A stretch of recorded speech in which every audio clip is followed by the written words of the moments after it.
Political future కోసం ఆ senior ఎలాంటి అడుగులు వేయబోతున్నారు? ఓడిన చోటే సత్తా చూపించాలన్న కసితో ఆయన రగిలిపోతూ ఉంటే అనుచరులు మాత్రం పాత ప్లేస్కే షిఫ్ట్ అయిపోవాలని పట్టుబడుతూ ఉన్నారు. ఉన్న చోటే తేల్చుకోవాలా, సొంత ఇలాకాకి వెళ్ళిపోవాలో తేల్చుకోలేకపోతున్నారట ఆ లీడర్. ఇంతకీ ఎవరా నేత? అటు ఇటు ఊగిసలాటలో చివరికి ఆయన అడుగులు ఎటు?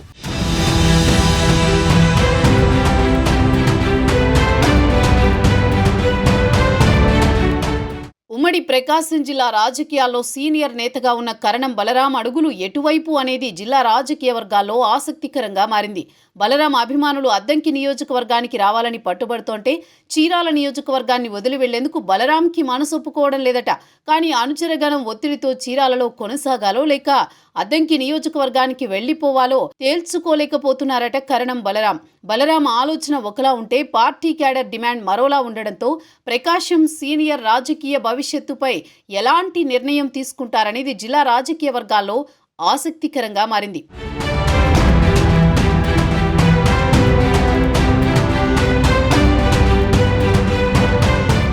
ఉమ్మడి ప్రకాశం జిల్లాలో సుదీర్ఘకాలంగా రాజకీయాల్లో ఉన్న నాయకుడిగా కరణం బలరాంకు ప్రత్యేక గుర్తింపు ఉంది. ముఖ్యంగా ఆయన సొంత ఇలాకా అద్దంకి నియోజకవర్గంతో పాటు ప్రస్తుతం ఆయనకు పొలిటికల్ సెంటర్గా ఉన్న చీరాలలో కూడా కరణం బలరాంకు గట్టి పట్టుంది. 2019 ఎన్నికల్లో జరిగిన రాజకీయ పరిణామాలతో అద్దంకి నుంచి చీరాలకు షిఫ్ట్ అయ్యారు కరణం బలరాం. ఆ ఎన్నికల్లో చీరాల నుంచి టీడీపీ అభ్యర్థిగా పోటీ చేసిన బలరాం అప్పట్లో వైసీపీ అభ్యర్థిగా బరిలోకి దిగిన ఆమంచి కృష్ణమోహన్పై విజయం సాధించారు. అయితే వైసీపీ అధికారంలోకి రావడంతో ఆ తర్వాత జరిగిన రాజకీయ పరిణామాలతో కరణం బలరాం టీడీపీని వీడి వైసీపీ కండువా కప్పుకున్నారు.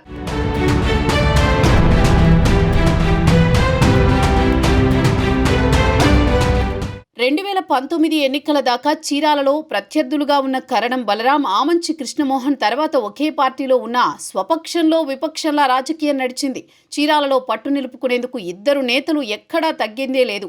2024 అసెంబ్లీ ఎన్నికల్లో చీరాల నుంచి వైసీపీ అభ్యర్థిగా పోటీ చేసేందుకు చివరి దాకా గట్టి ప్రయత్నాలే చేశారు ఆమంచి కృష్ణమోహన్. అయితే వైసీపీ అధిష్టానం బలరాం కుమారుడు వెంకటేష్కి చీరాల టికెట్ ప్రకటించింది. దీంతో వైసీపీకి దూరమైన ఆమంచి కాంగ్రెస్ నుంచి బరిలో నిలిచారు. మొన్నటి ఎన్నికల్లో ఉమ్మడి ప్రకాశం జిల్లా వ్యాప్తంగా రాజకీయాలు ఒకలా నడిస్తే చీరాలలో మాత్రం త్రిముఖ పోరు నడిచింది. కూటమి సునామీలో చీరాలలో టీడీపీ అభ్యర్థి ఎంఎం కొండయ్య విజయం సాధించారు. అటు కాంగ్రెస్ నుంచి పోటీ చేసిన ఆమంచి 40,000 ఓట్లు సాధించి తన పట్టు నిలబెట్టుకున్నారు. ఆమంచి పోటీ వల్లే కరణం వెంకటేష్ ఓడిపోయారన్న టాక్ స్థానికంగా బలంగా వినిపించింది.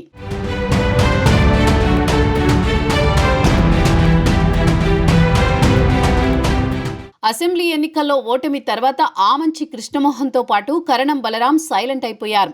అయితే తన వారసుడి విజయావకాశాలకు గండికొట్టిన ఆమంచిపై రాజకీయంగా ప్రతీకారం తీర్చుకోవాలన్న కసితో రగిలిపోతున్నారట కరణం. మరోసారి చీరాల నుంచి తన వారసుని బరిలో నిలిపి గెలిపించాలనే పట్టుదలతో ఉన్నారట. అయితే కరణం బలరాం అనుకున్నట్టు చీరాలలో ఆమంచి కృష్ణమోహన్ని ఎదుర్కోవడం అంత ఈజీ కాదని చెప్పుకోవచ్చు. ఇప్పుడు ఇదే అంశంపై చీరాల రాజకీయ వర్గాల్లో జోరుగా చర్చ సాగుతోంది.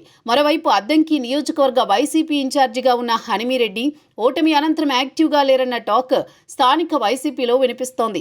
మరోవైపు బలమైన నేతగా ముద్రపడ్డ మంత్రి గొట్టిపాటి రవికుమార్ని ఢీకొట్టగల నేత లేకపోవడం వైసీపీకి అద్దంకిలో మైనస్గా చెప్పుకోవచ్చు. ఈ నేపథ్యంలోనే ఒక్క బలరాం మాత్రమే గొట్టిపాటిని ఢీకొట్టగలరని వైసీపీ క్యాడర్ బలంగా నమ్ముతోంది.